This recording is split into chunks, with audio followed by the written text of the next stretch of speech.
Ok, bueno, antes de empezar con sus notas y con ver el examen, hay que dar algunos comentarios al respecto. Y ustedes sabían que habían reglas que cumplir.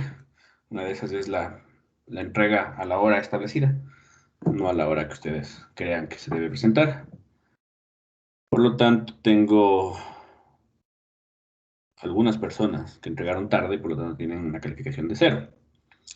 Y también tengo otros casos interesantes, muy interesantes, la verdad, de personas que después de haber entregado su evaluación se ponen a revisar las evaluaciones de otros compañeros. Yo no sé, ya vamos a estar más de un año en esta vaina, ya han de saber cómo funciona el OneDrive, y han de saber que uno puede ver todo, pero la verdad es que es terrible. Puede ser que no hayan copiado, está bien, no tienen por qué meterse a ver información de sus compañeros. Bien. Entonces, ya les voy a mostrar con pruebas para que quede registrado en video, ¿no? Lo que les estoy diciendo. Porque, no, es terrible la verdad, es terrible. Ok, veamos. Por ejemplo, la señorita Robles, señor Civinta y señorita Tania Flores presentan tarde, tienen 0. Pero un caso que me sorprende, la señorita Sotalín mira las evaluaciones de Garcés, Jara, Becerra, Morillo, Enríquez, Paredes, Guamán, Villalba y Cáceres. Creo que anda aburrida en la casa, que anda viendo eso. Señorita Vilma Flores mira la prueba del señor Paredes. El señor Cachipuendo mira la prueba de la señorita Simbaya. Permítanme les muestro.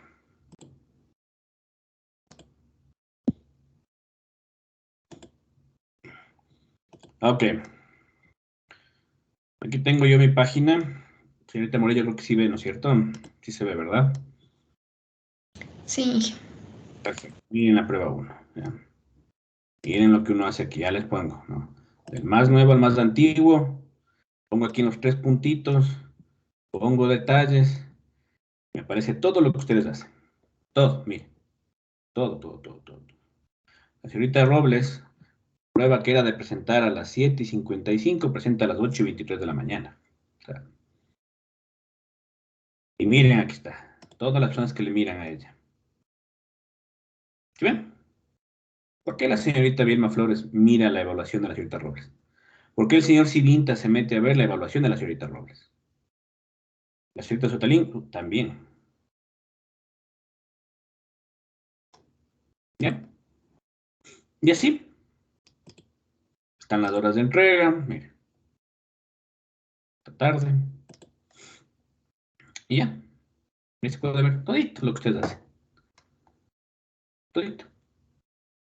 Simplemente da clic. Miren, clic. Ahí están las visualizaciones. ¿Sí ven?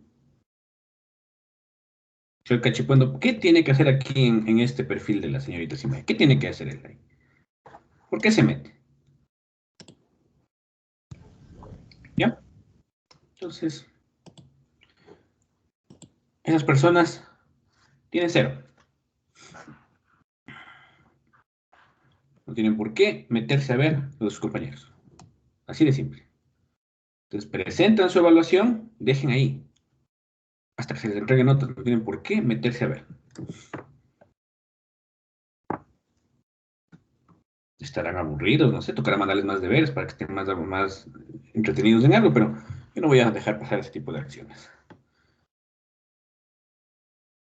Pero esta compañera mira de 2, 4, 6, 8, 10.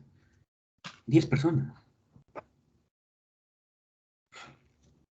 Evidentemente decir, pues que yo no copié. No tienes por qué meterte a ver. Más aún hay algunas visiones que se ve ahí la hora, que está justo en el momento en el que está todavía la evaluación. Entonces, con eso advertidos. De la misma forma, tengo un grupo de personas que resolvieron uno de los ejercicios como yo no enseño. Así que ellos se quedarán, evidentemente, quienes consideren al finalizar la clase para que me demuestren que saben eso. Caso contrario, tienen 0 en toda la evaluación. Porque a mí si me vienen a copiar, ¿ya? Me van a demostrar que saben. Yo no enseño a resolver así. Así está en internet.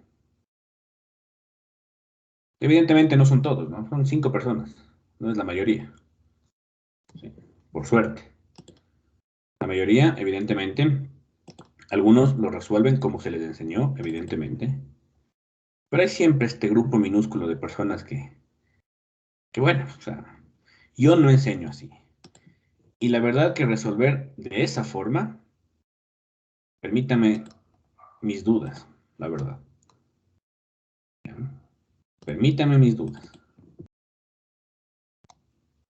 Porque evidentemente es completamente químico el asunto. Y a usted le dije, yo no les enseño así para que no tengamos problemas, bla, bla, bla, bla. Pero, evidentemente, como dice la legislación en todo el mundo, existe la presunción de inocencia. Todo mundo es inocente hasta que se demuestre lo contrario. Ok. Esas personas sí desean, evidentemente. O si su conciencia mismo les dice, no, yo sí copié la verdad, o sea, si ahorita me va a decir que le defienda eso, no va a poder. Simplemente no se quedan y tienen automáticamente cero. ¿Sí? Y esas personas son Albán, Alquinga, Ayala, Campo Verde y Carranza. Resuelven uno de los ejercicios como yo no enseño. Así de simple. Presunción de inocencia puede ser que sepan, evidentemente. Puede ser que sí, yo le muevo full tranquilidad. Se quedan y me demuestran. Que dicen, no, ni cagando, eso yo copié. No va a poder responderle nada. No se quedan. Tienen automáticamente cero y se ahorran el mal rato, la verdad.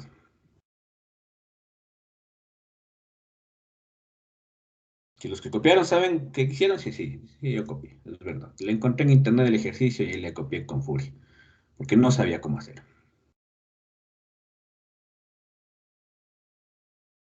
Dicho eso, a ustedes se les tomó 4 ejercicios. 2 de ellos venían 2 en uno, extremadamente sencillos, la verdad. Ahí estaba como que asegurado parte de su evaluación.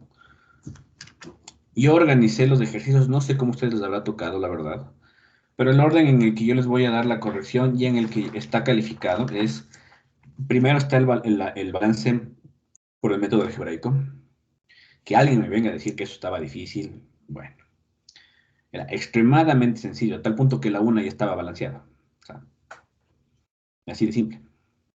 Pero a pesar de eso tengo personas que no resuelven, o sea, y es lo más preocupante.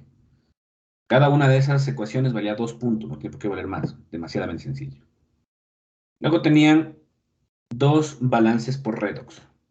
Que alguien me venga a decir también que eso estaba complicado, pero bueno. 2 balances por redox. Valía 5 puntos, porque este sí requería un poquito más de tiempo, ¿no? Pero tampoco voy a aceptar a las personas, porque sí tengo grupo de personas que ponen que se oxida, que se reduce y pum, ya está balanceado. O sea, tampoco. No, tampoco. O en la segunda ecuación, la que es con el potasio, ¿no? Con el yoduro potásico. Esa, por ejemplo, se resolvía bien facilito con el método algebraico. Tanteo les tomaba tiempito. Pero sí tengo personas que en ese ponen las semireacciones y de una les sale el ejercicio. Imposible. ¿Dónde está el paso a paso? ¿Dónde está? ¿No? Aunque están advertidos. ¿Ok? Eso no amerita resolverle, pienso yo, porque es muy sencillo. Permítanme les comparto mi pantalla para poderles resolver rápidamente cuáles eran los ejercicios que se les hizo, ¿no? Entonces, como digo, 5 puntos cada balance redox. Ahí vamos 10. 2 puntos cada balance por algebraico. Ahí tenemos 4. Hasta ahí hay 14 puntos. El ejercicio que voy a resolver ahorita vale 6 puntos. Y el último ejercicio, que lamentablemente nadie lo hizo, 7 puntos. Nadie. Pucha. Veamos, déjenme. Les comparto mi pantalla.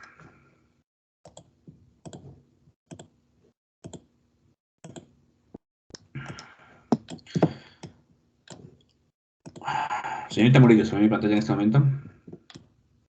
Sí, ingeniero. Mantengan sus cámaras encendidas, por favor, ya la están apagando.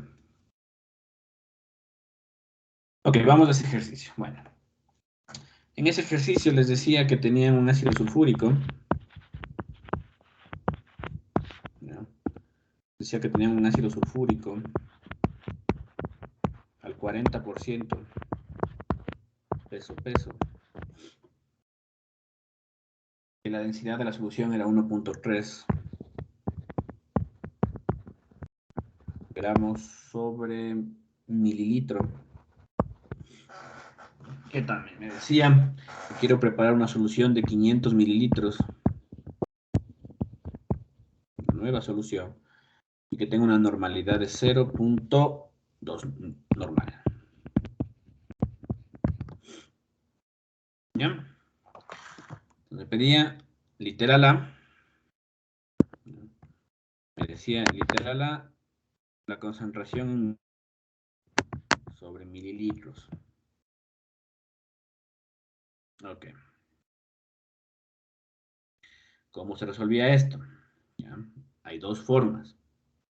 ¿Ya? Había dos formas para resolver. ¿Sí? La más sencilla era asumiendo que yo voy a trabajar con el 100%. Asumo que, perdón, voy a trabajar con 100 gramos. ¿Ya? Por lo tanto, esto se convierte en 40 gramos. Es decir, son 40 gramos de soluto en 100 gramos de solución. ¿Sí? Así de simple, son 40 gramos de soluto en 100 gramos de solución. Entonces, estos 40 gramos de ácido sulfúrico están en 100 gramos de la solución. Tengo una densidad de la solución que me dice que 1.3 gramos de solución es 1 mililitro. Yo de aquí empiezo a eliminar gramos con gramos. Como me dice miligramos y tengo gramos, evidentemente tengo que transformar, porque yo sé que 1 gramo de ácido sulfúrico es igual a 1000 miligramos de ácido sulfúrico.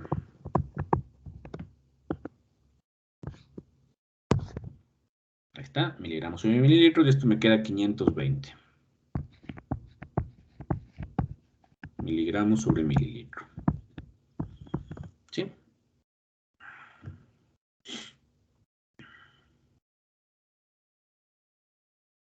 Literal B. Y desde ahí empieza a darse cuenta uno cuando te copian. Sabemos que la molaridad, está viendo la molaridad, es igual al número de moles sobre el volumen en litros de la solución. Sé que el número de moles es igual a la masa sobre el peso molecular. ¿Ya? Vamos a dividir para 1 litro. ¿Ya? Estos miligramos sobre mililitro transformados en realidad son 520 gramos sobre litro. Por lo tanto, entendiéndolo desde ahí, me quedaría que la masa es 520, ya está el volumen, peso molecular 98 sobre 1, me da 5.3. Así enseñé. Molar. ¿Ya? ¿Por qué? Porque esto es lo mismo que tener 520 gramos sobre litro. Entonces, gramos sobre litro, gramos sobre litro. Literal C, la normalidad.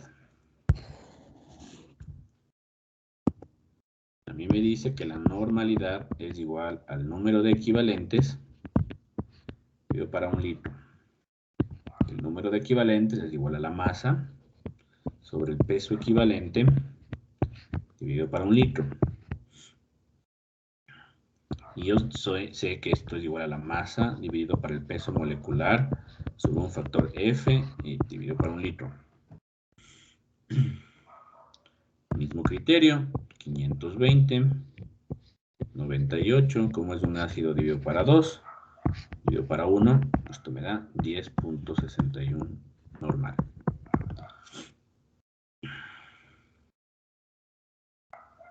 Así les enseñé.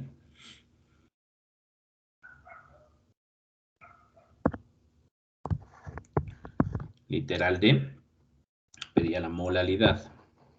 La molalidad yo sé que es igual al número de moles dividido para kilogramos de solvente. Número de moles, masa sobre el peso molecular, dividido para kilogramos de solvente. ¿Ya? Bueno, aquí ya no puedo hacer eso porque no estoy relacionando con volúmenes, entonces ya no puedo usar los 520. Pero arriba dijimos que tengo 40 gramos, ¿sí? Para el peso molecular 98, ¿ya? Y el solvente evidentemente son 60 gramos, entonces tendría en kilos 0.06. Esto me da 680 molar. Así se les enseñó. Y literal E me dice cuántos litros o cuántos mililitros necesito para crear una nueva solución de 500 mililitros 0.2 normal. ¿Sí? Aquí tengo que hacer una regla de 3 simple. Es decir, 10.61 normal, que fue lo que yo saqué, yo lo obtengo con 500 mililitros. ¿Sí? Lo puedo obtener. ¿Cuántos litros necesitaré si yo quiero en cambio que esa solución sea 0.2 normal? Es lo que me está preguntando.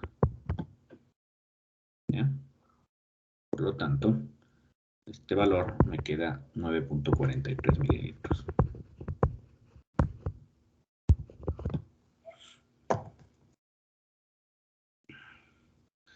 Los que copiaron resuelven esto por las relaciones estequiométricas que yo no enseño. Por eso también uno se da cuenta.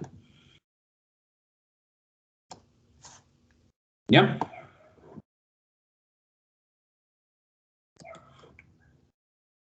Listo. Preguntas hasta aquí, por favor, levanten la mano.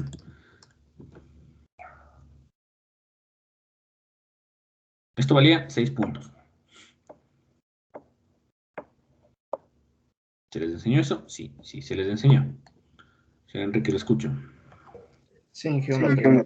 En el literal B, donde calculamos la molalidad, al momento de dividirle ¿cómo es el? Para dividir el sobre volumen, ¿por qué se le considera un litro y no se le considera el volumen que nosotros calculamos con la fórmula de densidad? Porque, por ejemplo, yo ahí saqué el volumen con la fórmula de la densidad y la masa y ese volumen lo ocupé para calcular la molalidad. Verá, punto número 1. No le obtengo ese volumen porque ¿de dónde sacó ese volumen? ¿Con qué datos saca ese volumen? Sacas con el dato de la densidad. ¿Y cuál es la masa de la solución que tú tendrías? ¿Sí? No tienes esos datos. ¿Ya? Entonces, por eso es que si a vos te dan 520 miligramos sobre mililitro, es lo mismo que decir 520 gramos sobre el litro. Esa es la concentración a la que se encuentra. Entonces, ahí simplemente despejo y coloco. La verdad no recuerdo tu evaluación. Tendremos que revisar después si por si acaso existe alguna parte que pueda estar bien. ¿Sí? ¿Alguna otra pregunta, por favor? Vamos con el siguiente ejercicio.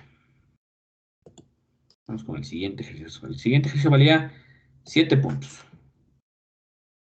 ¿No? Vamos con el siguiente ejercicio. A ver. Este sí, lamentablemente nadie lo pudo resolver. Pero bueno. La ecuación era esta.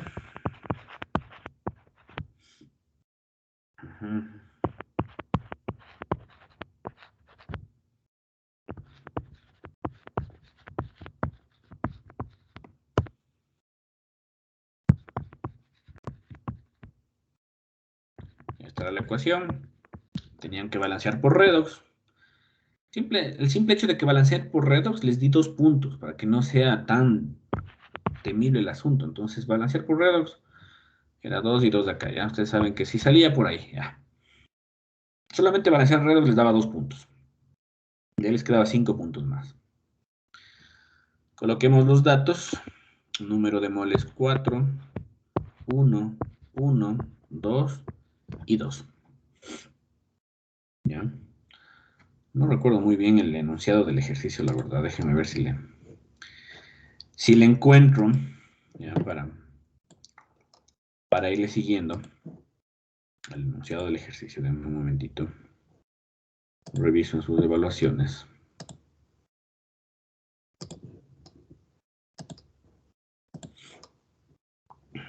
Ya. Dice, en la ecuación que se muestra, van a ser por redox, se hacen reaccionar 5 moles de ácido, ¿sí? 5 moles de ácido. Chévere, vamos a poner los datos acá. Son 5 moles del ácido. Se hacen reaccionar 5 moles del ácido con 50 gramos de cobre al 90%. 50 gramos y este me dice que está al 90%.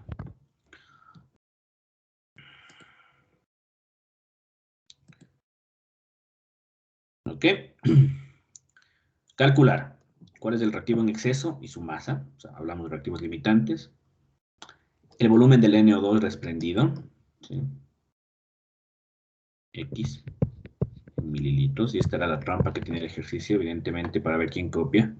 Porque este no se podía resolver. Yo no enseño gases, ¿no?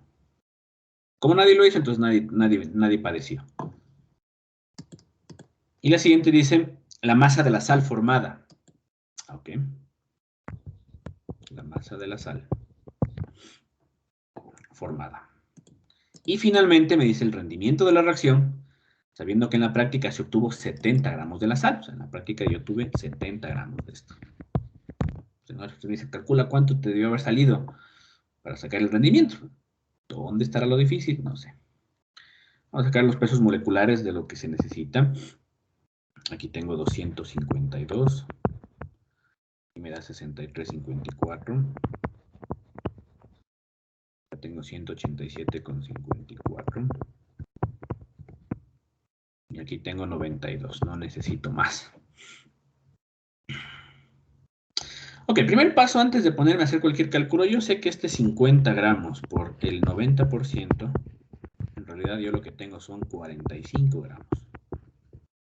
¿Ya? Entonces vamos a ponerle aquí otro color, 45 gramos. Con eso estoy trabajando, no con 50. ¿Ya? Vamos a literal A. ¿Sí? Literal A me dice, bueno, quiero saber cuál es el reactivo en exceso y su masa. Ok. ¿Cómo puedo saber yo cuál es el reactivo en exceso? ¿Ya? Es evidentemente trabajando con las moles, por ejemplo.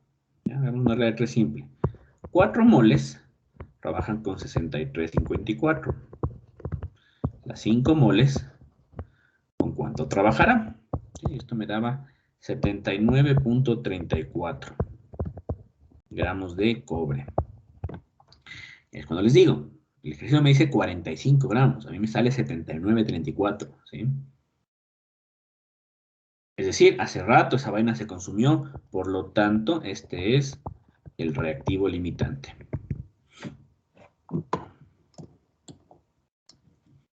Vamos a ver cuánto en exceso está el otro. ¿Ya? Vamos a ver cuánto en exceso está el otro. Entonces, hacemos la siguiente regla de 3. 63,54. Utilizo 4 moles. Con 45 gramos, que sí tengo el ejercicio, ¿cuántas moles tendré? Entonces me da 2,83 moles del ácido nítrico. ¿Sí? Y vamos a poner acá, miren. 2,83 moles. Sí, o sea, en la vida real yo estoy trabajando en realidad no con 5, sino con 2,83. ¿Ya? Quiere decir que en exceso yo tengo 5 moles menos 2,83. Yo tengo 2,17 moles en exceso del ácido nítrico. Eso tengo que saber cuánto representa en masa. No pasa nada. 4 moles de necesito con 252 gramos mol. Y estas 2.17 moles, ¿con cuánto será? Eso representa 136.71 gramos. Este es el exceso. Esta es la masa en exceso del ácido nítrico. El moles pasa a masa. Literal A, resuelto. Literal B. Ese no se puede resolver porque no enseño gases. Literal B. No. Ya, no se puede resolver. Literal C. Me pide la masa de la sal formada. Facilito. 63.54 es a 187.54. Ya. Como los 45 gramos. ¿A cuánto será? Y eso me da 132.82 gramos. ¿Ya? CuNO32, la sal. ¿Ya? Y literal D, ¿cuál es el rendimiento de la reacción? Si asumo que yo tengo 70 gramos. Imagínense, la teoría son 70 gramos. Pero a mí, ¿cuánto me dio? 132.82. Por lo tanto, el rendimiento es igual a 70 dividido para 132.82. Me da un rendimiento del... perdón, y esto es por 100. Tengo un rendimiento del 52.7%. Resuelto el ejercicio. Esto valía 7 puntos.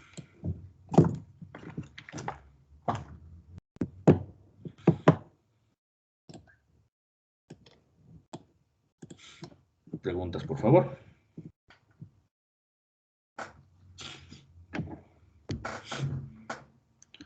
Ok. Permíteme compartir con ustedes mi pantalla en donde están las notas respectivas de esta evaluación que ustedes tienen. ¿Sí? Las personas que están con una nota en rojo son los que sí consideran que pueden defender su resolución. Ok, se quedan.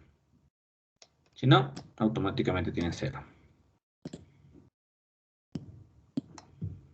Entonces, permítanme, les comparto. Ya.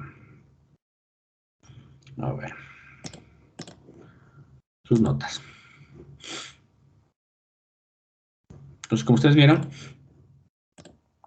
sería la evaluación sobre 27. Entonces, hacen la regla de 3 y eso les da sobre 2 puntos. Ya tienen una nota más. Señorita Morillo, asumo que está viendo mi pantalla. Si no, me avisa, por favor. Sí. Listo, entonces ahorita pueden ver las notas desde Albán hasta Núñez. Algo se ve, déjenme le bajo un poquito más. Ya, desde Albán hasta Pérez, ¿no? Entonces aquí está, ejercicio 1, balance por algebraico. Ejercicio 2, las dos por redox. El del ácido sulfúrico y el último que resolvió ahorita, el sobre 7 puntos. Y aquí tenemos la sumatoria y la nota sobre 2 puntos.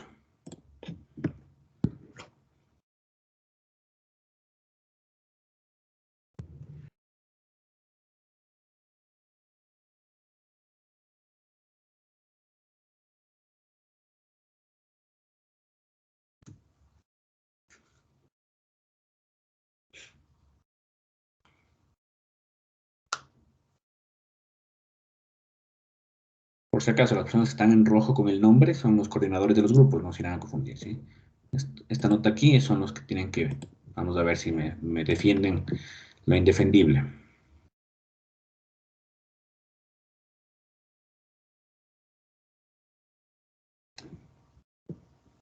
Sigo con el resto, igual queda registrado en video para que lo puedan ver después y no avanzar. ¿Sí? Desde Cáceres hasta Villalba.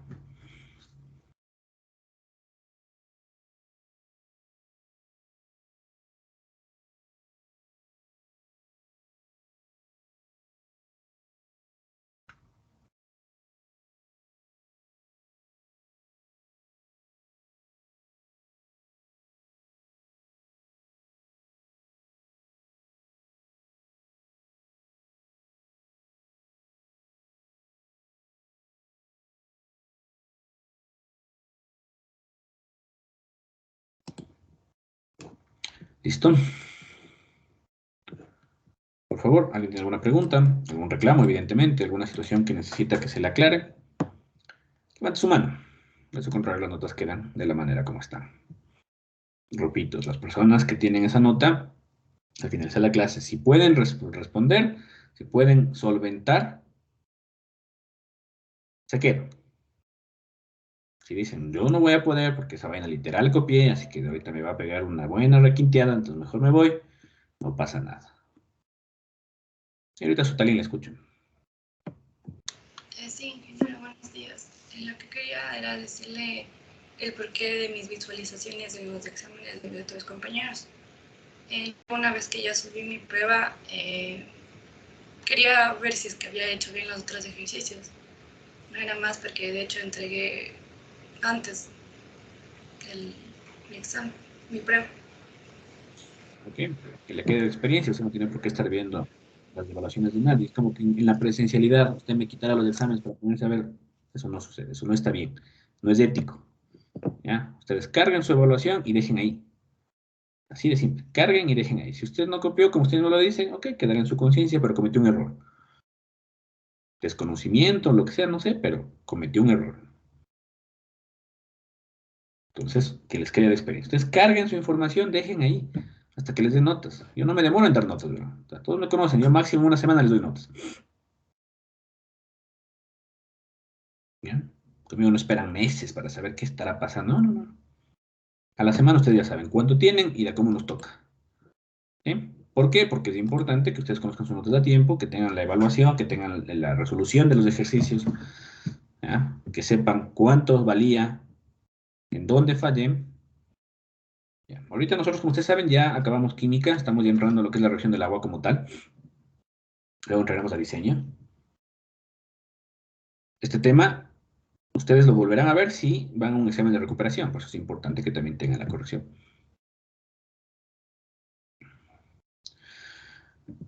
¿Alguien tiene alguna duda, pregunta, inquietud sobre su evaluación? A lo que no haya quedado claro, el que diga, no, yo creo que sí está, sí tengo bien. El que diga, no, o sea, yo por aquí estoy, creo que sí merezco un poco más, no sé. Señorita Flores, le escucho. Sí, ingeniero, yo la verdad lo único que hice después de cargar mi prueba fue actualizar la página porque quería ver si entregué a tiempo. Señorita Flores, de actualizar la página y ver lo que yo veo, eso es mentira. Usted está mintiendo. El No, sistema, ingeniero, por eso yo me a ver, siento un poco señor, perjudicada por eso. No escuche, sé si... a ver, escuche, por favor, escuche. A ver, ya. Les mostré con pruebas, ¿no? No tengo por qué estarme inventando ni nada por el estilo, ni tampoco le estoy perjudicando ni nada, ¿ya? Pero solamente ahorita me doy cuenta, mire. Uno cuando actualiza no aparece eso. Así de simple. La página no es que obra y gracia, pero mire, mire este de la señorita Rojas, ¿ya? Mire usted cuándo mira. El jueves, por favor. ¿Qué hace metida aquí el jueves a las 12:30? Cuando nuestra evaluación fue el 26 de julio. Cuénteme. Es que no he entrado. Y luego del señor, donde yo evidentemente vi, es el señor Paredes. Aquí está Paredes. Mire, a la misma hora. Entonces, ante la duda, ante ese tipo de acciones, yo simplemente coloco la nota de cero, porque yo qué voy a saber qué usted habrá hecho o no habrá hecho. Así de simple. Usted no tenía por qué ni meterse al OneDrive. No tenía. Ahí está la prueba, ya me han de calificar, no tengo por qué meterme ahí. Entonces, no sé. Si usted se siente perjudicada, señorita, que esto quede registrado en video, porque, lo repito, esto, ya les viera ustedes estuvieran en mi posición y les pasara eso. Dijeran, ¿y ahora qué será? ¿Qué hace metiéndose el jueves? ¿Qué hizo? No tiene por qué meterse. Entonces, No sé si habrá la posibilidad para la otra prueba de que no sea un link, sino que le podamos enviar directamente a su correo para que no, este tipo de cosas no pase. no. porque yo trabajo a través de OneDrive, a mí me queda registrado el OneDrive, ¿sí? Leerán los lineamientos, en los lineamientos está puesto todo lo que está en OneDrive, pues yo trabajo con OneDrive. Aquí la cosa es sencilla, imagínense, vea, de tantos estudiantes que yo tengo aquí, un poco lo que les pasa a esto. Porque todos los que no les pasó esto me van a dar la razón. Y decir, no, yo cargué mi examen y ahí quedó esa vaina. No tengo por qué estar metiendo. No es que yo actualizo la página y aparece, por favor, eso no. O sea. Señorita Saez, te escucho. Sí, ingeniero, en la prueba que envié, al final hice el balance por Redux y tengo 0 en esa parte. ¿El último ejercicio? No la escuché, disculpe. ¿En el último ejercicio? Sí, en el último ejercicio. Ok, esto que estoy anotando y yo reviso. Si es así, te pondré la nota que corresponde, no hay ningún problema. ¿Alguna otra persona? ¿Alguna otra pregunta? Señor Enríquez. Sí, disculpe. Era con respecto al primer ejercicio que resolvió. Yo creo que, no sé, creo que algo hice. No sé si Tú puedes haber hecho, pero si está mal, ¿qué te puedo decir? Cuéntame. es que, o sea, es que el problema fue en eso del volumen, porque, o sea, yo le dividí para el volumen que yo calculé con la fórmula de la densidad, porque como tengo la masa que ya, después de asumir el porcentaje, el 40% en peso de concentración, pues ya tenía los 40 gramos, y como tenía la densidad del De la solución, no sí. del soluto. Esa no es la densidad del soluto. Es la de la solución. Ah, sí, sí, sí, es muy cierto, Inge. Disculpe. Entonces, no tiene sentido, ya te lo dije anteriormente. ¿Alguna otra pregunta, por favor?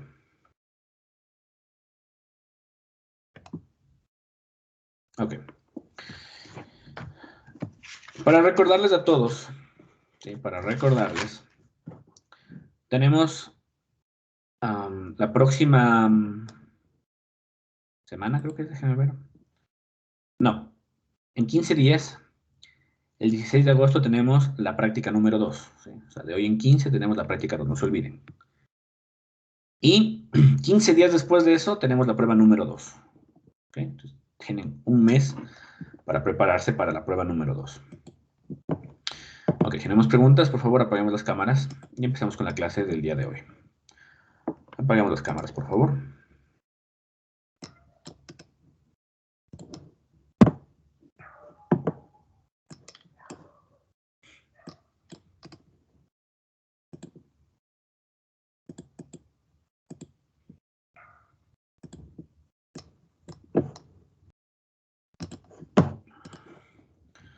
Ok, permítame compartir con ustedes mi pantalla.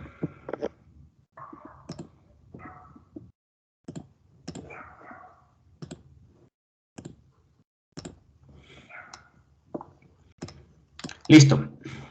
Bueno, sigamos con el estudio del agua, ¿no? La última clase vimos propiedades físico-químicas del agua. En este momento nos corresponde ya ver parámetros físicos, químicos y microbiológicos. Si ustedes van siguiendo el sílabus de la materia, se ha dividido tanto los parámetros físicos, químicos y microbiológicos con sus respectivos o posibles sistemas de tratamiento. Es por eso que nosotros vamos a ver por partes, ¿sí? Vamos a ver primero lo físico, veremos los tratamientos físicos, lo químico, tratamientos químicos, y evidentemente en la microbiología el único tratamiento que se lo hace es químico también. Dicho eso, entonces empecemos.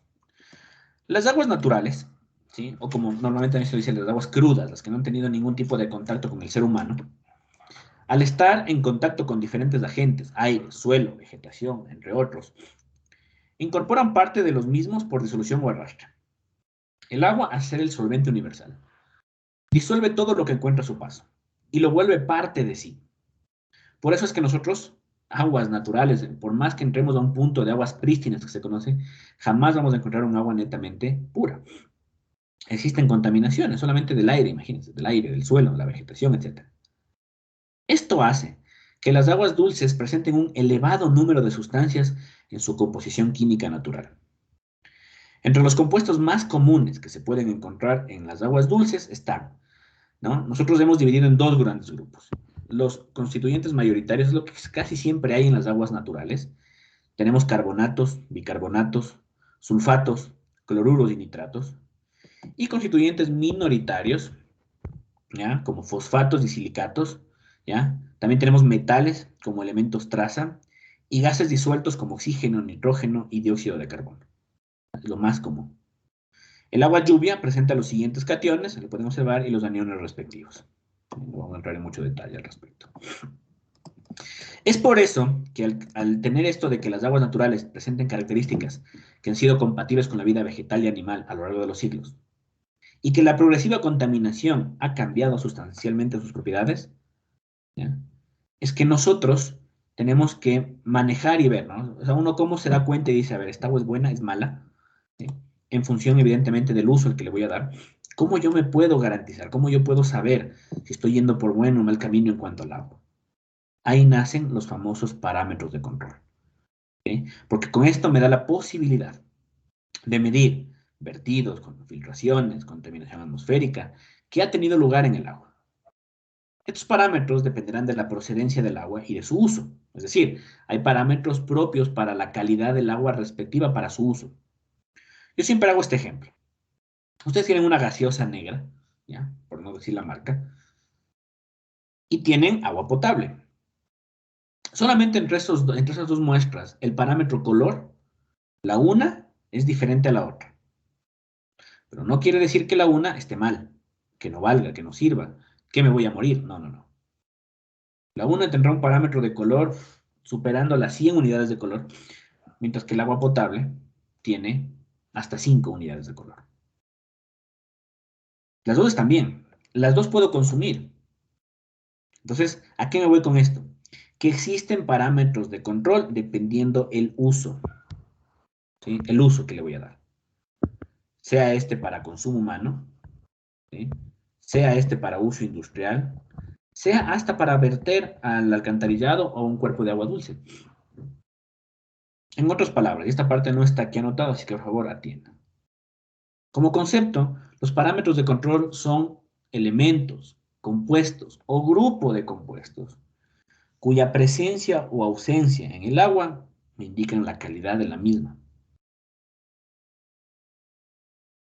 ¿Ya? Hay parámetros que su presencia me dice, oye, está contaminado. En cambio, hay parámetros cuya presencia puede ser hasta positiva. Estos parámetros se dividen en físicos, químicos, biológicos y de gases disueltos. Los parámetros físicos comunes son el color, el olor, radioactividad, conductividad, sólidos, densidad, temperatura, sólidos en suspensión y turbidez. Mientras que dentro de los parámetros químicos tenemos algunos: pH, materia orgánica, DBO, DQO, nutrientes, nitrógeno, fósforo, aceites y grasas, hidrocarburos, detergentes, cloro, cloruros, fluoruros, sulfatos, fenoles, cianuros, haloforos, metales, pesticidas, etcétera, etcétera, etcétera. ¿Sí? Es un gran grupo los parámetros químicos, un gran grupo. Teóricamente se dice que estos son más fáciles de remover.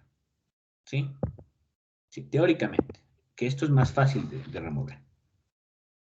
Y que estos ya es complicado. Ya requieren de procesos mucho más tecnificados. En biológicos tenemos coliformes totales y fecales, Streptococcus fecales, salmonelas y enterovirus. En gases disueltos tenemos oxígeno, nitrógeno, dióxido de carbono, metano y ácido sulfídrico. ¿Ya? Hasta aquí, ¿alguien tiene alguna pregunta? Levante su mano, por favor.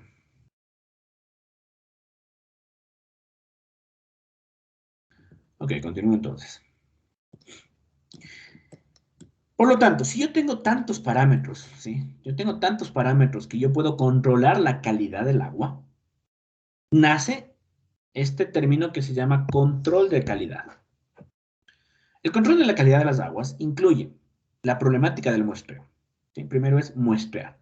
¿Ya? Algo vimos ya en la práctica de la semana anterior, algo de muestreo, pero la problemática del muestreo como tal, ¿no? Imagínense, su nombre es la problemática. ¿Por qué? Porque hay que definir número de muestras, la frecuencia de muestreo, los lugares donde voy a hacer el muestreo. Una muestra tiene que ser representativa de la realidad del cuerpo de agua del que yo estoy analizando, si no, no sirve de nada. Entonces es una problemática, la verdad. ¿Cómo voy a conservar las muestras? ¿qué parámetros voy a escoger? Como ustedes se dieron cuenta, tengo un montón de parámetros, pero no todos voy a hacerlo para un agua, ¿no? No habría presupuesto que avance a hacer todos los parámetros que existen. Eso también es criterio del profesional, ¿no? Decir, bueno, esta agua, su uso va a ser para esto, esta agua, su procedencia es de por aquí, por acá. Ok, yo escojo qué parámetros se van a hacer. Luego de eso es elegir el método analítico, es decir, cuál método se va a usar en laboratorio. ¿Será un método gravimétrico? ¿Será una absorción atómica? ¿Será por cromatografía? No sé. Y, evidentemente, el control de calidad del análisis. A ustedes les dan valores, ¿no? Dice, vela, tienes de turbidez tanto, tienes de color tanto, tienes de coliformes tanto. ¿Ok? Hay que analizar qué significa eso. Entonces, esta problemática del control de calidad, como ustedes pueden observar, consiste desde el simple hecho de tomar una muestra. ¿Sí? Tomar una muestra. Si observan esa fotografía, el profesional está tomando una muestra a través de la caña que le decimos, ¿no? A través de una caña, está tomándose muestras.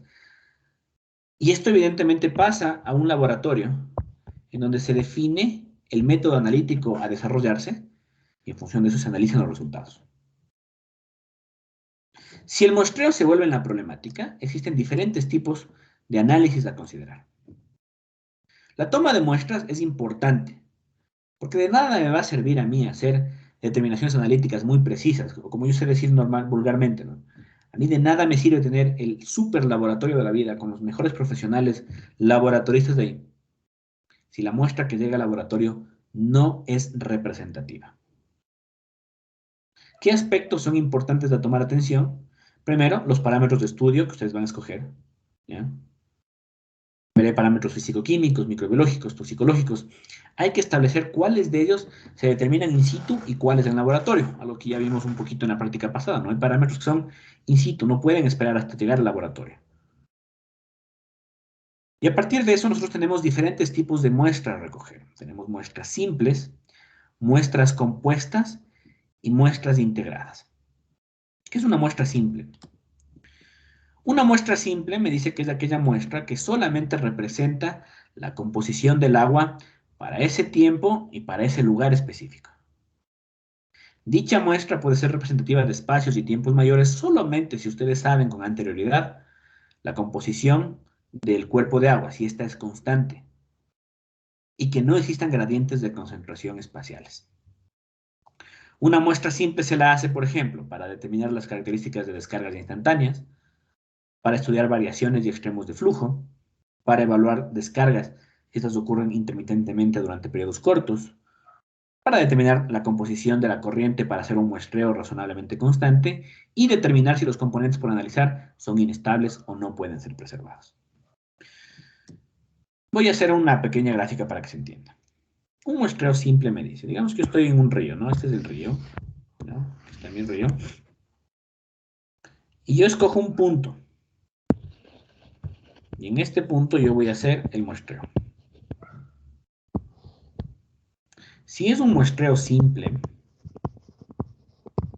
quiere decir que yo voy a tener las características solamente de este lugar, ¿sí? Es decir, un solo lugar, ¿ya? A una hora determinada, en un día determinado, del año determinado, etcétera, etcétera, etcétera. ¿Qué quiere decir? Es como que yo les diga, muchachos, vayan a hacer, por favor, muestreo en el Machángara. Vayan a las 8 de la mañana, cojan la muestra. Esa muestra representa la realidad del río Machángara, que es súper largo, pero en un punto X, digamos que les digo, váyanse por atrás del recreo. Ya, ok, se van atrás del recreo. Entonces representa la realidad de ese punto a las 8 de la mañana del 2 de agosto del 2021. Puede ser que minutos después ya cambie las características.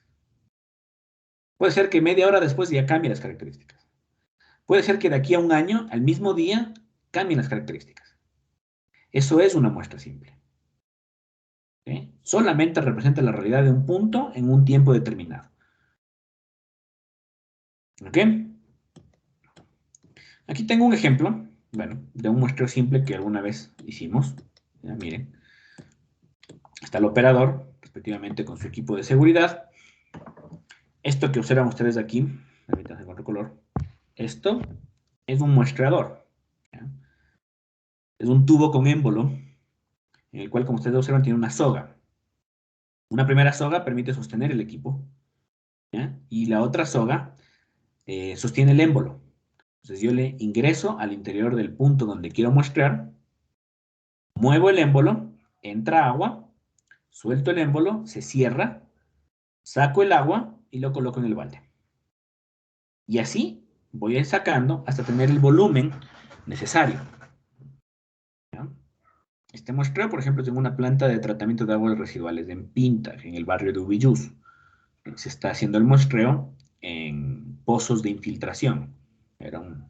Es un tipo de tratamiento que tienen ahí, ¿no? Pozos de infiltración. Entonces se controla cómo está llegando el agua hasta el pozo, porque antes de los pozos de infiltración tiene un FAFA, un filtro anaerobio de flujo ascendente, y también tiene una fosa séptica. Entonces se controla cómo está yendo el proceso. ¿Alguien tiene alguna pregunta hasta aquí? Por favor, levante su mano.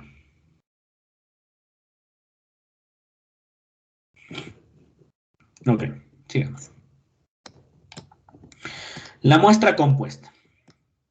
La muestra compuesta es la mezcla de varias muestras instantáneas recolectadas en el mismo punto de muestreo, pero en diferentes tiempos. ¿Sí? La mezcla se hace sin tener en cuenta el caudal el momento de la toma. ¿Qué quiere decir? Ya no es como la simple. ¿Ya? La simple era un solo lugar, ¿ya? En un solo lugar. ¿Qué me dice ahora la compuesta? La compuesta me dice, ok, vas a tomar en el mismo tiempo, ¿ya? Perdón, en el mismo lugar, ¿ya? Vas a tomar, pero aquí así puedes manejarte con diferentes tiempos, ¿sí? Pueden ser también diferentes días, pero de un solo punto. Este muestreo compuesto, por ejemplo, es el típico que nosotros realizamos cuando hacemos trabajos de titulación. Cuando yo les dirijo a mis estudiantes, hacemos bastante muestreo compuesto, ¿ya? Entonces, se pone en un punto. En ese punto, por ejemplo, se toman muestras en diferentes horas del día. Al finalizar, se toman las alícuotas que se fueron tomando en cada hora, se mezcla, se homogeniza y ahí tengo la muestra compuesta. Evidentemente es una muestra mucho más certera de la realidad del cuerpo de agua, ¿sí? Porque ahí ustedes encuentran la realidad que se sucedió en todo el día, ¿ya? Pero solamente de un solo punto, la diferencia. O sea, aquí ya es un punto, pero en diferentes tiempos. El muestreo compuesto, generalmente, se lo puede realizar con un equipo muestreador, como el que observan ustedes aquí. Este equipo muestreador es una maravilla. Ya, presenta características súper buenas para lo que es un muestreo compuesto. ¿Por qué? Porque me ahorra el hecho de tener a un trabajador muestreando en diferentes horas del día. ¿Ya? Con este muestreador, que en la parte de aquí tiene una computadora, yo puedo programar las horas y los volúmenes que deseo que me tome de muestra. Y como ustedes pueden observar, le voy a un poquito a resaltar. Esta es la manguera, miren. ¿Sí ven? Esta es la manguera. Entonces aquí adentro, en esta parte de aquí, como digo, está la computadora y también está una bomba. Una bomba que se acciona, ¿sí? Se enciende a la hora que yo programé. Y toma la muestra, el volumen que yo solicité. Y va colocando de botella en botella, ¿sí? En el orden en el que está aquí, evidentemente, 1, 2, 3, se le va colocando la muestra. Nosotros aquí, por ejemplo, generalmente se coloca aquí en la mitad, se coloca el hielo, ¿ya? Se coloca el hielo para mantener a la muestra conservada. Y al finalizar el día de trabajo, yo abro, ¿sí? Cojo las botellas que están llenas, coloco en un recipiente más grande, homogenizo, y ahí tengo la muestra compuesta. Y llevo al laboratorio. ¿Sí? Es un equipo que funciona súper bien. Esto se lo tiene bastante en las plantas de tratamiento para control operacional. Yo, por ejemplo, en la empresa tengo unos 2 de estos, que también le usamos para hacer muestreo. Funcionan súper bien. Te ahorras el personal, es lo importante, ¿no? Te ahorras personal. El problema es que, evidentemente, esto es atractivo para cualquier ladrón, ¿no? Más aún si trabajas en lugares críticos. Preguntas, por favor, levanten la mano.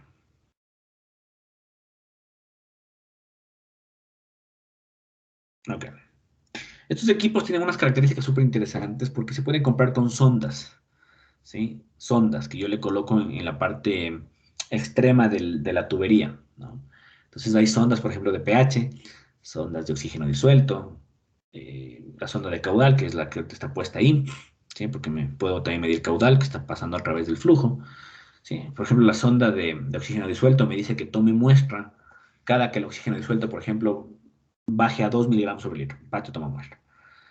La sonda de pH, quiero que tome muestra cuando el pH esté en 6 o menor a 6, te tomo muestra. ¿Ya? Entonces es súper, súper bueno. La muestra integrada es la otra variable, la otra variante de las muestras, ¿sí? Esta me dice que consiste en análisis de muestras instantáneas tomadas en diferentes puntos, ¿ya? De forma simultánea o tan cerca como sea posible.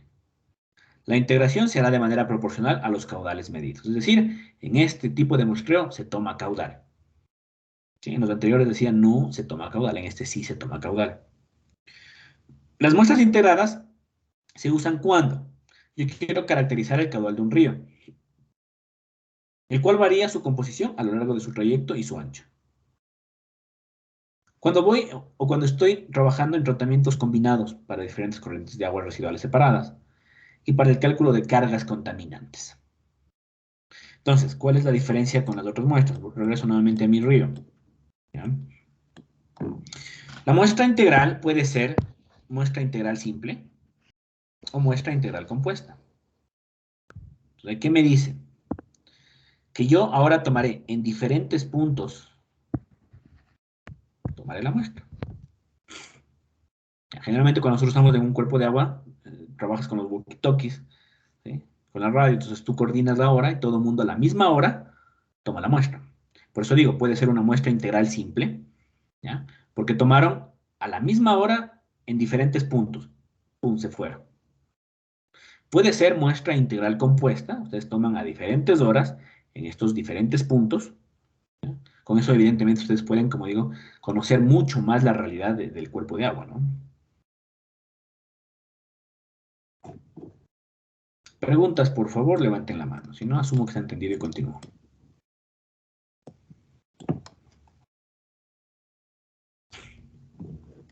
Ok, continúo. Como les dijo, como se dice en el muestreo integral, se necesita el aforo. Se necesita aforar. Existen diferentes metodologías para poder realizar el aforo. Tenemos con anemómetros o el famoso molinete. Este es un dispositivo de gran utilidad, especialmente para el aforo en conductos forzados de gran diámetro o en corrientes naturales. Del conocimiento de la distribución de velocidades en la sección se puede determinar la velocidad media, el caudal y algunos coeficientes de corrección. Otro tipo es el vertedero, ¿sí? Los vertederos pueden usarse en corrientes naturales de pequeña magnitud, en cuyo cauce yo puedo instalar un vertedero. En corrientes de mayor magnitud, el vertedero puede ser una estructura hidráulica permanente para medición continua de caudales. ¿Ya? Es muy utilizado, por ejemplo, vertederos en las plantas, ¿sí? Se utiliza bastante vertedero para medir caudales. Tenemos tubo pitot, tenemos el método volumétrico, el más común, es decir, tengo un balde o un recipiente de volumen conocido, y todo el tiempo que se demora en llenarse el recipiente es volumen sobre tiempo y tengo el caudal. Y equipos electrónicos de aforo, ¿no? Los famosos caudalímetros. ¿Ya? Actualmente hay los caudalímetros ultrasónicos, y yo coloco unas sondas en la tubería, por ejemplo, y por ondas, por ondas, ahí me dice cuál es el caudal que está circulando a través de la tubería. Hay bastantes posibilidades. Les voy a mostrar algunas fotografías de un muestreo que hicimos hace algunos años en el Machangara con el uso de molinete, ¿sí? Entonces, ustedes pueden observar, aquí tenemos nosotros el operador con todo su equipo de protección y está el molinete. ¿Sí? Miren, este es el molinete, ¿no? Es un equipo que ustedes ven, tiene una hélice en la parte externa. Esta hélice evidentemente se mueve con la velocidad que el río presenta, entonces me marca ciclos, ¿sí? Me marca ciclos. Entonces, esos ciclos me representan velocidades. Entonces, a través de los cálculos respectivos, yo puedo saber velocidades. Si ustedes observan en la fotografía que está aquí, miren, Tenemos nosotros una varilla, como un bastón, ¿ya? Miren cómo se le coloca al operador aquí, ¿sí? Ahí el operador con este equipo ahí va midiendo los ciclos. A esto se va guardando en la memoria, esto con una flash memory le bajamos la información, se carga en Excel y nosotros ya tenemos caudal. Entonces, miren, yo puedo regularle el molinete en altura, ¿sí? De tal forma que cuando ingresa al río, ¿ya? Miren, yo puedo medir la velocidad en diferentes secciones del río. O sea, digamos que yo tengo, este es el río, ¿ya? Entonces el molinete, al tener esa característica, yo puedo medirle profundidades de aquí, puedo medir por acá, puedo medir así, más abajo, y puedo sacar toda un perfil de velocidades del cuerpo de agua, a lo largo y a lo ancho. ¿Sí? Entonces este es el Machangra, en el sector de Monjas, más claro, ¿no? Entonces, el operador ingresa y se mide. Estábamos en un proceso de muestreo, por lo tanto se hizo también la medición, ¿no? Perspectiva del caudal. Cuando uno realiza el muestreo, ¿ya? Se debe cumplir algo conocido como la cadena de custodia. Es decir, debe asegurarse la integridad de la muestra, desde la recolección hasta el reporte de los datos, ¿sí? Imagínense que ustedes hagan un muestreo y durante el trayecto hasta el laboratorio la persona altere la muestra, ¿sí? Que eso generalmente sucede, ¿no? A mí alguna vez me pasó, alguna vez me hicieron, lamentablemente por desconfianza, perdón, por inocencia, por decirlo así, de una persona que no imaginé que iba a hacer eso. Imagínense, esta persona lo que hizo es coger la muestra, era de una planta, entonces era de la planta de Nono, ya, no sé si conocen la ciudad, el pueblito de Nono. Entonces, evidentemente, nosotros estábamos controlando una entrega-recepción de una planta. No cumplía la planta, ya eran muchos meses, no cumplía, no se le podía hacer la recepción definitiva al contratista, mientras no cumpla los parámetros al cual fueron diseñadas la planta, ¿no? Esa es una forma para saber si la planta vale o no vale, ¿no? Que cumpla parámetros. Entonces ya creo que el hombre estaba desesperado, que se toma la muestra, no se siguió cadena de custodia, vuelvo y repito, inocencia, y este hombre ha sabido pararse en una gasolinera por la Occidental, en camino hacia el laboratorio, y justo iba a la central a entregar las muestras, y por obra y gracia a mí se me ocurre decir, midan cloro. O sea, ya me entró la duda, y midieron cloro, y tenía concentraciones elevadas de cloro, ¿sí? ¿Cómo le midieron? Con el mismo proceso que ustedes vieron en la práctica pasada, ¿no? No tenía por qué tener cloro esa muestra. ¿Sí? Aparte de que era un punto donde no estaba desinfectando, o sea, no tenía por qué tener cloro. Entonces, evidentemente, se hizo la investigación y él estaba diluyendo la muestra. O sea, se metía a una gasolinera, ponía agua potable para diluirle la muestra y que evidentemente cumpla. Pero empezaron a saltar parámetros que eran imposibles, ¿no? Es cuando también alguien no conoce del tema. Empezaron a saltar parámetros que es imposible que un agua residual tenga. Entonces, es súper crítico el asunto. Entonces, para garantizar eso, se debe seguir una serie de pasos que garanticen la integridad de la muestra, como dice, desde que yo recolecto hasta cuando yo entrego los resultados.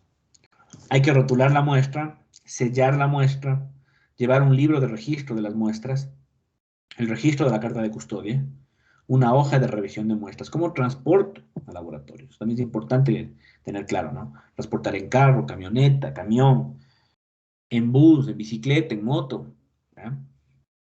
La recepción y el registro de las muestras y el análisis de las muestras. El rotulado, por ejemplo. Se deberán usar etiquetas para evitar la confusión de muestras. La cinta de mascarar, o como nosotros llamamos del masking, es muy bueno para este propósito. En la etiqueta debe incluirse la siguiente información como obligatorio. El número de la muestra, el nombre del colector, la fecha, hora y lugar del muestreo. Eso es importante. Existen etiquetas y etiquetas, ¿no? Hay personas que, por ejemplo, ponen más información, pero esta que está aquí es la básica y la obligatoria. O sea, esto no puede faltar. Número de muestras, la muestra 1, 2, 3 o 4. ¿Quién es la persona encargada de muestrear? ¿Quién fue? El nombre, evidentemente, tiene que tener la responsabilidad del caso. La fecha y hora, lógico, es importantísimo saber. Y el lugar, ¿dónde muestrea? Como digo, hay etiquetas y etiquetas, ¿sí? Por ejemplo, nosotros en la empresa tenemos unas etiquetas que son adhesivos, ¿no? No simplemente le peguen en el recipiente, ¿no? Entonces, por ejemplo, yo por ejemplo, le tengo, ¿no? Método de conservación, ¿no? Le tengo. No digo que sea obligatorio, ¿no? Pero le tengo. ¿Por qué? Porque la mayoría de muestras, por ejemplo, 4 grados centígrados. Pero hay muestras que yo tengo que ponerle ácido. Entonces ahí le ponen eso, ¿no? Método de conservación, de tal forma que el laboratorista llegue y dice, ok, este está puesto ácido, este solamente está congelado, etcétera, etcétera, etcétera, ¿no? Entonces, hay diferentes. Hay, por ejemplo, otras personas que en el lugar del muestreo ponen coordenadas, ¿sí? Te ponen coordenadas. ¿Por qué? Porque, por ejemplo, a veces sabes llegar al laboratorio y dice, Río Machángara. Y uno dice, oye, loco, ¿sabes lo largo que es el Machángara? ¿Dónde es? Hay que ser específicos en el lugar. Lugar de muestreo, Río Machángara, sector Monjas. Ah, ya me ubico. Río Machángara, sector Puente de Guápulo. Ah, ya me ubico. Río Machángara, sector El Recreo. Listo, ubicado. Sector Recoleta, ubicado. ¿Sí? Entonces, hay que ser específicos. Si no, como digo, hay profesionales que colocan las coordenadas. ¿Sí? Colocan coordenadas. Preguntas, por favor, hasta aquí. Levanten la mano.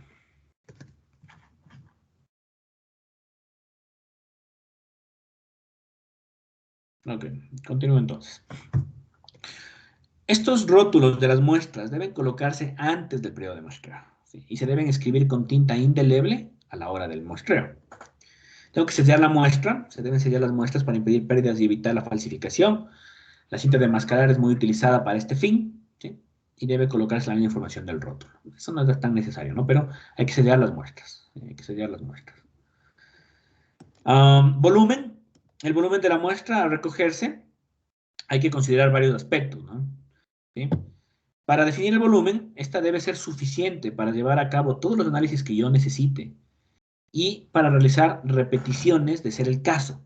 Es decir, para hacer un muy buen control de calidad y un contraste. Eso es importantísimo, el contraste. Entonces, generalmente los laboratorios ya les dicen, ¿no? Uno va y el laboratorio les dice necesito tantos litros de agua, ¿ya? O existe normativa también, ya lo vamos a ver. Pero generalmente hay que considerar que para el volumen del muestreo ustedes tienen que considerar todos los parámetros que van a hacer y que evidentemente se necesite hacer más de una determinación por fines estadísticos. El número de muestras es un aspecto importante para el muestreo. Como les habíamos conversado, existen parámetros que varían con el tiempo, por lo que deben evaluarse in situ, ¿ya? Y así también hay otros parámetros que no se pueden evaluar in situ, pero que pueden cambiar con el tiempo. Por lo tanto, nosotros les preservamos mediante aditivos. Esos aditivos varían según el compuesto específico a determinar, ¿ya? Por lo que puede ser importante tomar varias muestras. La temperatura, el pH y los gases se determinan in situ. Entonces, no pueden esperar. Por eso que uno cuando va a hacer muestreo, literal, tiene que llevar un potenciómetro, el termómetro, y si voy a medir oxígeno disuelto, el oxímetro. ¿Ya? Entonces, es importante eso. El volumen de la muestra generalmente se toma de 2 a 4 litros, ¿sí? Pero como digo, todo dependerá de lo que uno vaya a hacer.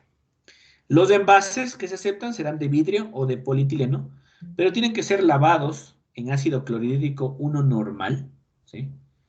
Y agua destilada y esterilizadas en autoclave. El tiempo transcurrido entre el muestreo y el análisis ha de ser el mínimo posible, ¿ya?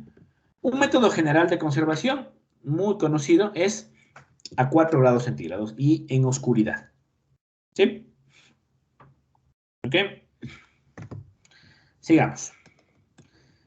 Existen, miren, métodos de conservación con aditivos, ¿no? Como digo, colocan ácido, hidróxido. Yo quiero colocar un ácido es porque quiero acidificar la muestra. Hidróxido, quiero hacerle básica a la muestra, ¿no? Entonces hay diferentes tipos, ¿no? Estas tablas que les voy a poner aquí no estudien, es cultura general. Esta tabla, por ejemplo, es súper buena. ¿Sí? Si algunos de ustedes se dedican a esto, les va a ayudar bastantísimo. Porque si ustedes observan, me dice el parámetro, miren, el parámetro, cómo le voy a conservar, Y este es súper bueno, mira. ¿Cuánto tiempo me puedo demorar? ¿Ya? ¿Cuánto tiempo me puedo demorar? ¿Ya? Eso es importantísimo. ¿Por qué? Porque con eso ustedes arman la logística de su muestreo. ¿Ya? No les miento. Si algún rato trabajan en eso, se van a dar cuenta. O sea, un muestreo, armar un muestreo no es tan sencillo. Es súper complicado armar la logística y que todo salga bien, porque si no puede irse todo al traste, ¿no? Ejemplo. Veamos la DBO, ¿no? Un parámetro típico que lo vamos a analizar, ¿sí? La demanda biológica de oxígeno. Miren, para yo sacar DBO me dice, refrigérale, ¿sí? A 4 grados centígrados. ¿Ya? Y máximo puedes demorarte 6 horas desde que tomas la muestra hasta que el laboratorista empieza a hacer. 6 horas, imagínense. Entonces ahí uno ya va considerando, dice, pucha, yo muestré en la Concha de la Lora y eso es de viaje tanto tiempo, tienen que empezar a coordinar las cosas. ¿Ya? Miren, para DBO solamente refrigeración. Pero si yo quiero sacar DQO, el DQO me dice, ponle ácido sulfúrico, llévale un pH menor a 2. Y miren, lo antes posible. No demores mucho. Miren, por ejemplo, el pH, lo que decíamos, ¿no? Inmediato. Inmediato. Hay parámetros, ¿sí? Hay parámetros. Miren los sulfatos, por ejemplo. Solamente tengo que refrigerarle y puede aguantar 7 días tranquilamente. No hay ningún problema. Miren los metales. Tengo que colocar ácido nítrico y pueden esperar 6 meses. ¿Ok? La norma colombiana, ¿sí? Súper completa, también lo tomamos como referencia nosotros. Esta es la norma colombiana, por ejemplo, la RAS 2000. Esta es súper interesante porque, aparte de lo anterior, me dice el recipiente que yo puedo usar. Y algo importante, el tamaño mínimo de la muestra. ¿Ya? Entonces, miren, está P, plástico, está vidrio, P con A, el plástico ámbar o vidrio ámbar, ¿sí? Es decir, cuando yo no quiero que ingresen rayos solares. ¿Ya? Ustedes tienen, miren, súper interesante, ¿no? Les dejo como cultura general, esto no tomo yo. ¿Ya? ¿Qué consideraciones se deben tener en cuenta? ¿Ya? Por ejemplo, cuando yo voy a mostrar en ríos, hay que hacer el muestreo 50 metros antes del vertido, en el vertido, ¿ya? O después del vertido en la zona de mezcla, 100 metros aproximadamente. A distancias crecientes del vertido hasta que la influencia del mismo no se manifieste. No en remansos. ¿Sí? No en remansos. Ustedes ya saben lo que es un remanso, así que no entramos en mucho detalle. En lagos, aunque yo diría que lo que dicen lagos se replica también en ríos, es lejos de las orillas, a una profundidad variable, lejos del fondo, para no incluir sedimentos. Entonces, como podemos observar aquí nosotros, miren, mientras una persona está haciendo el aforo, miren, aquí está el otro trabajador, ingresando a tomar la muestra respectiva. Está lejos de la orilla, ¿sí? Y tratar de no tomar desde el fondo para que no levante, no resuspenda sedimentos que alteren a la muestra como tal. Entonces esto se coloca, aquí nosotros lo colocamos en un cooler, aquí tenemos hielo, ¿ya? Para mantener refrigerado a 4 grados centígrados y vuela al laboratorio.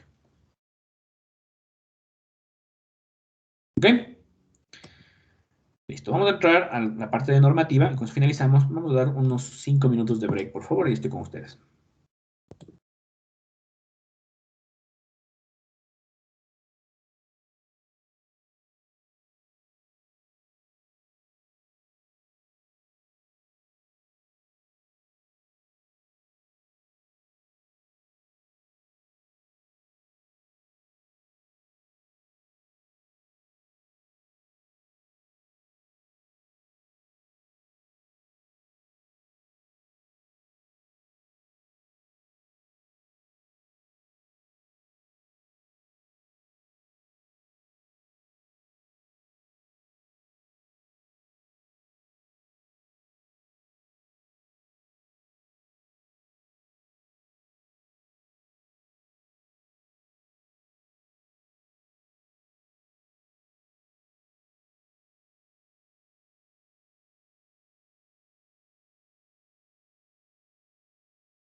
Ok, continuemos.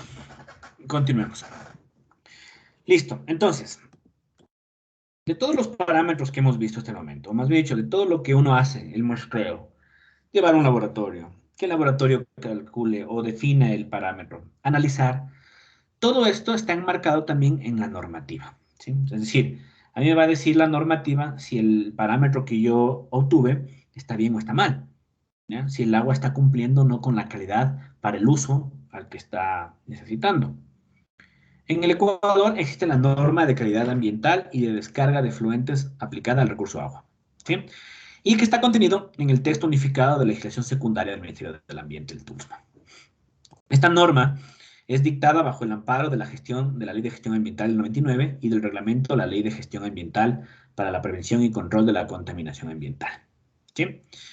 La presente norma tiene como, o establece, límites permisibles, disposiciones, prohibiciones para descargas en cuerpos de agua o sistemas de alcantarillado, criterios de calidad de aguas para distintos usos y métodos y procedimientos para determinar la presencia de contaminantes en el agua. El objetivo de la norma es: la norma tiene como objeto prevenir y controlar la contaminación ambiental en lo que refiere al recurso agua. ¿Sí? Esa es la norma. Sí, ese es el objetivo. Prevenir y controlar contaminación. Como objetivo principal, ¿no?, es proteger la calidad del recurso agua para salvaguardar y preservar la integridad de las personas, de los ecosistemas y sus interrelaciones y del ambiente en general. Las acciones tendientes a preservar, conservar o recuperar la calidad del recurso agua deberán realizarse en los términos de la presente norma, ¿ya? Entonces, existen diferentes criterios, como les digo, o sea, la calidad del agua estará en función del uso que tenga el agua. O sea, y los parámetros y la normativa, pues, si ustedes encuentran, hay normativa para preparar gaseosas, por ejemplo. Hay una norma que me dice, bueno, tiene que tener tales características. Ah, el agua que es potable, la 1108, ya sabemos las características que debe tener. ¿Sí? Entonces, todo depende del uso del agua. Entonces, la norma me dice, los criterios de calidad para usos de agua están, por ejemplo, aguas destinadas para consumo humano, aguas para preservación de flora y fauna, aguas subterráneas, aguas para uso agrícola o de riego, para uso pecuario, con fines recreativos, de uso estético, aguas utilizadas para transporte, aguas para uso industrial. ¿Sí? Son los diferentes tipos de usos. Ok, alguien que active su micrófono y me diga, bueno, ¿qué entienden por aguas con fines recreativos? Alguien que active su micrófono y me cuente, ¿qué entienden por un agua para fines recreativos? Aguas para piscinas o ríos o balnearios. Exactamente. Alguien que me diga entonces, ¿qué significa un agua para uso estético? En las piletas, Perdón. para adornar algún paisaje como las piletas, por ejemplo, o lagunas de adorno en parques. Ya, las piletas, exactamente, ¿no? Alguien que me diga, ¿qué entienden con un agua para transporte?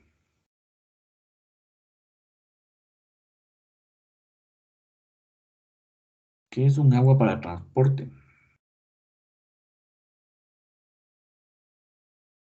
Tal vez las aguas fluviales donde van las lanchas. Exactamente, sí. Es la calidad que debe tener un río o un cuerpo de agua que va a recibir algún tipo de transporte marítimo, ¿sí?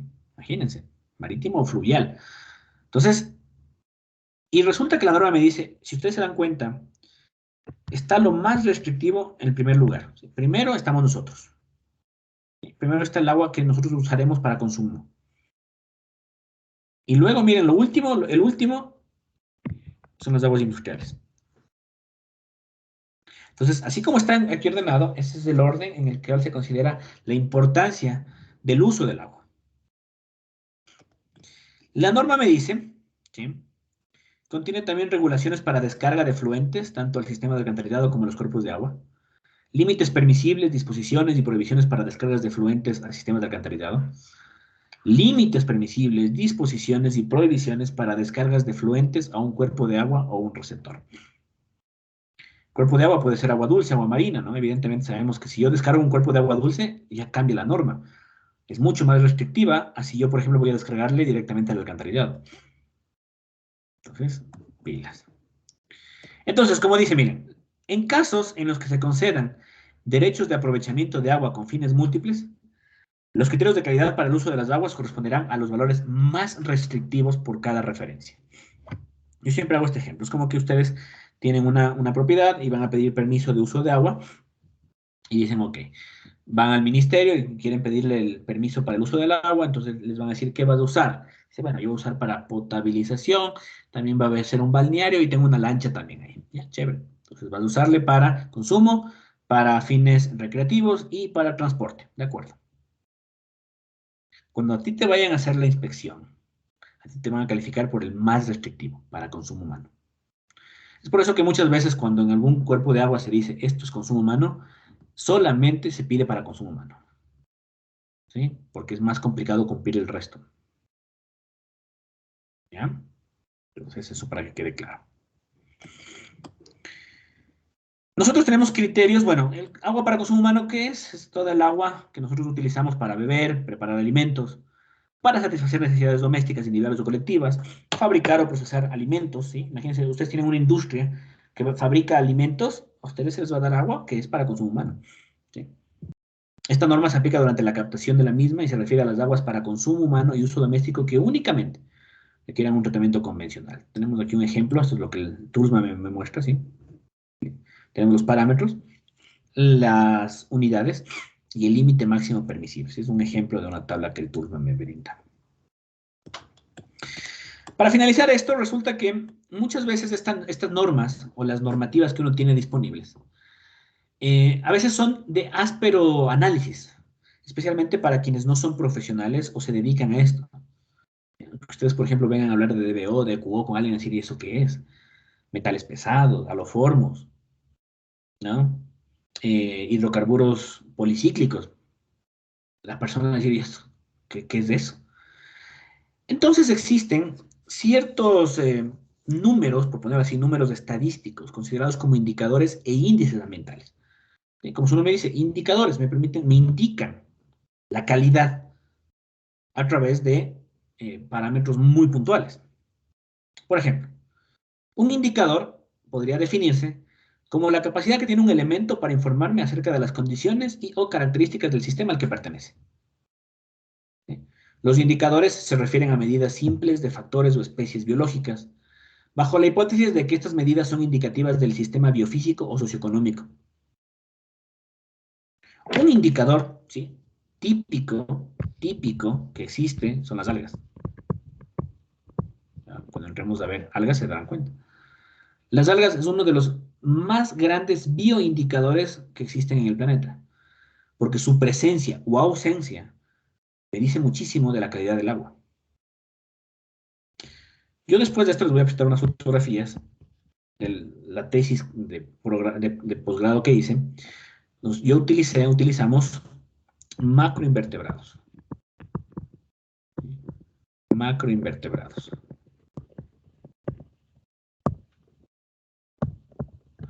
Usamos macroinvertebrados como indicadores, ¿sí? Es una cosa de loco de esa vaina. Funcionan súper bien. También existen como indicadores, por ejemplo, también existen peces. Hay ciertos peces o la presencia de cierto pez y dice, oye, esta agua está contaminado, ¿no? Y así hay algunos, ¿no? Algas, fitoplancton, etcétera, etcétera, etcétera. Mientras que entonces un índice ambiental es un número, ¿sí? O clasificación descriptiva de una gran cantidad de datos o información ambiental, cuyo propósito principal es simplificar la información para que pueda ser útil a los tomadores de decisión y al público. De esta forma, el índice se convierte en una jerarquización o en una ordenación de indicadores, bajo la finalidad de cuantificar una o un conjunto de características del sistema en estudio, sin necesidad de abordarlo en su totalidad. Ejemplo, ¿qué hace un índice? ¿Ya? Digamos que yo tengo los parámetros físicos. Ya, tengo los físicos, ¿ya? Color, turbiedad, bla, bla, bla, bla. Entonces, ¿qué es lo que hace el índice? El índice toma todos estos, ¿ya? Y te da un valor, un número. En agua existe el ICA, que es el índice de calidad ambiental, ¿sí? El ICA en el agua me dice que si yo tengo un ICA del 100%, Me dice que está todo ok. Si yo en cambio tengo valores cercanos al 0%, no ok. ¿Ya? En otras palabras, por ponerlo en términos más claros, un ICA 100% me dice es una muy buena calidad de agua. Un ICA 0%, asústate. Por ejemplo, este ICA nosotros lo sabemos graficar en una línea recta, en un plano cartesiano.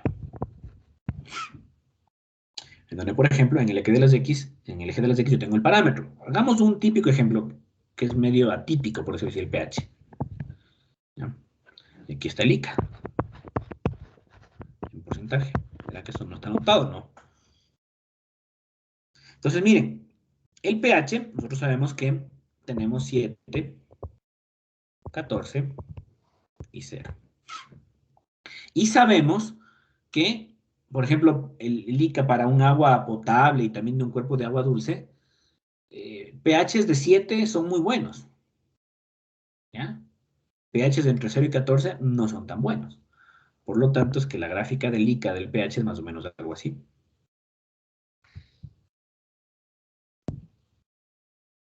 ¿Sí? Considerando de que esto evidentemente es del 100%.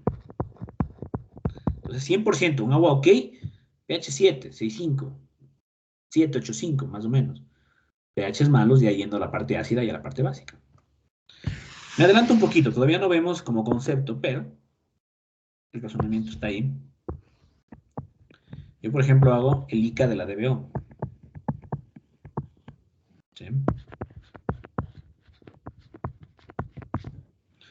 Entonces yo sé que aquí está el 100, aquí está 0. La demanda biológica de oxígeno. Mientras yo tenga valores más altos, ¿ya? Mi ICA es malo. Por lo tanto, miren, la curva aquí es así. Valores bajos de DBO, ICA 100. Valores altos de DBO, eso ya va al 0. Más o menos, ¿sí? Para que tengan una referencia. ¿Cómo se hace? Entonces, miren, es más fácil darles un número. Decir, oye, en parámetros químicos tienes un 70%. Ya, entiendo. Es más fácil tomar decisiones así. Preguntas, por favor, levanten su mano.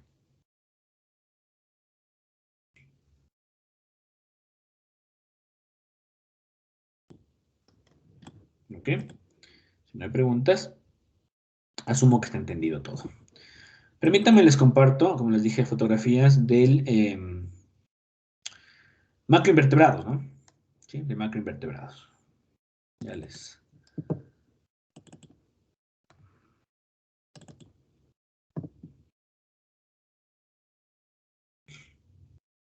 Déjenme les encuentro.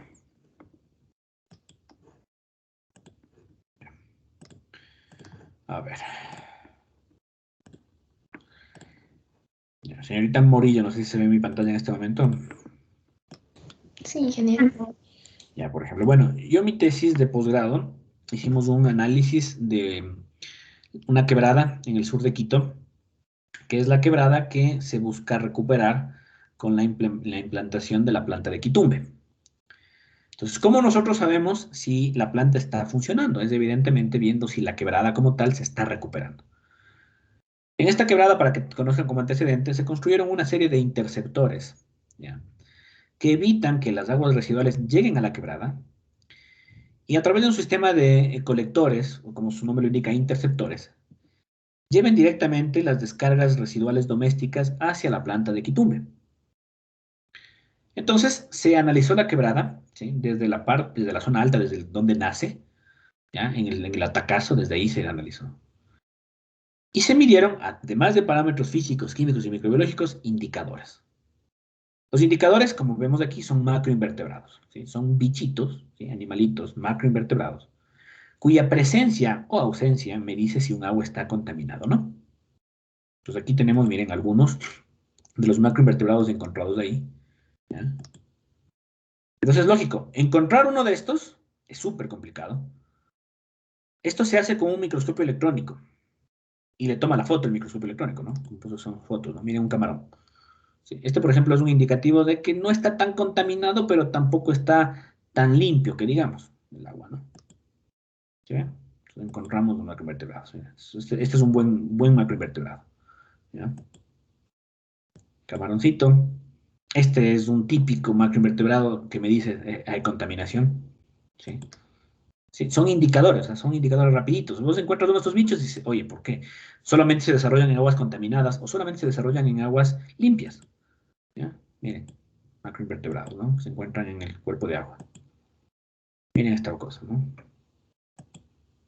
¿Ven? Esta es la casa, por ejemplo.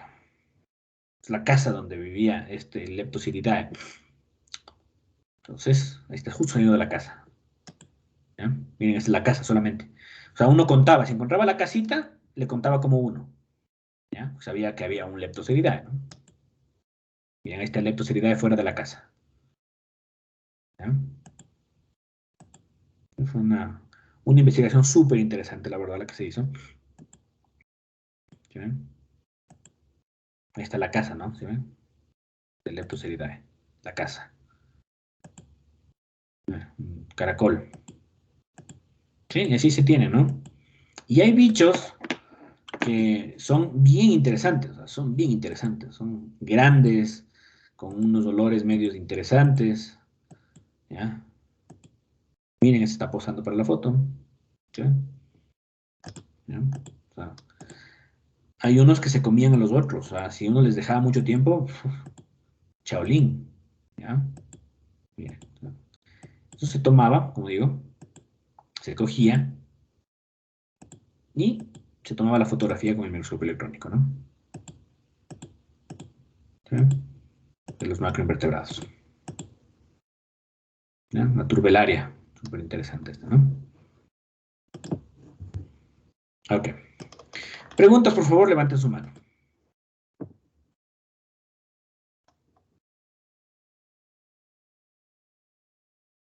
Ok. Señor Civinta, le escucho. Dije, disculpe, una pregunta. Hace rato veíamos en las tablas que decían las muestras que se hacían, o sea, ¿cómo es? Los datos acerca de discúlpeme, los parámetros que se hacían y el tiempo máximo que requerían estos de hacer las muestras.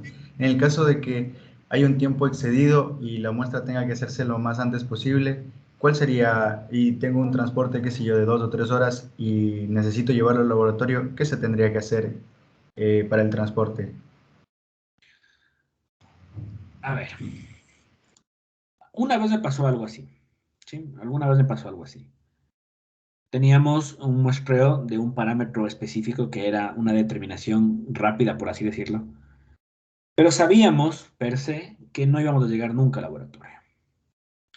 Solamente en viaje me tomaba unas 3 horas más o menos, sin tráfico, pero, hijo, te coge el tráfico. Entonces, era muy arriesgado.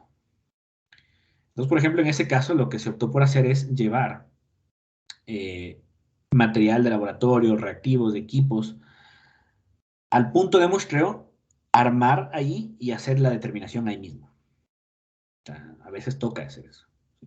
Entonces me acuerdo que llevamos soporte universal, buretas, se llevaban los reactivos, se hizo titulación, se llevaba para control de pH, o sea, se hizo el ensayo ahí. ¿Ya? Caso contrario, como digo, o sea, muchas veces uno escoge y define los parámetros. ¿Ya? Si estás muy lejos, evidentemente se utiliza una medio de transporte del vehículo, lo más claro. No he visto, pero sí sucede. Hace algunos años tuve la suerte de estar en un proyecto en el Perú. ¿Sí? Nos contrataron hubo un derrame de petróleo en la selva peruana, casi colindando con nuestro país. Entonces, evidentemente el derrame fue en una zona que no era poblada, en plena selva, o sea, no había gente a los alrededores. Entonces, bueno, ya nos contratan, nosotros fuimos, nos dimos cuenta de que nos tocaba recién armar campamento, o sea, toda una cosa terrible fue ese asunto.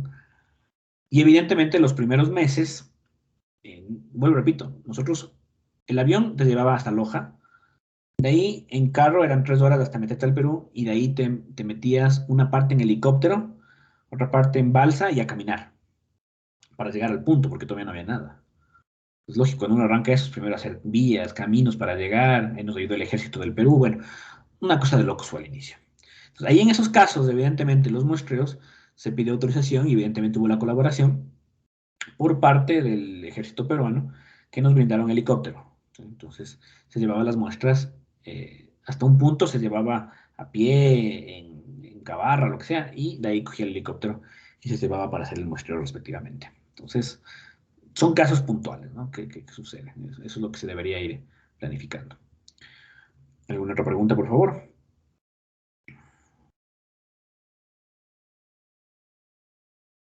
Ok. Si no hay más preguntas, entonces nos vemos el día jueves en la clase respectiva. Las personas que tengan algo que reclamar de los que les dije, el listado, ¿no? El resto ya hubo el momento para reclamar, si no lo hicieron, ya no, ya pasó el tiempo, ¿sí? Solamente las personas que hablamos, por favor, y que consideran que puedan defender la resolución de los ejercicios del método que yo no enseño, se quedan. Con el resto, hasta luego.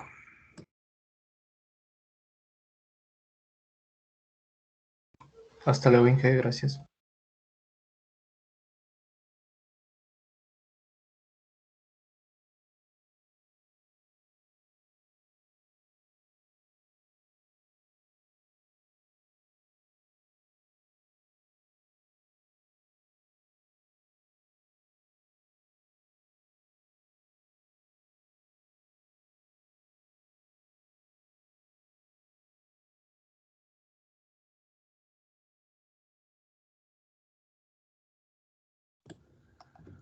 A ver, señora Ayala, señor Campoverde, enciendan sus cámaras, por favor.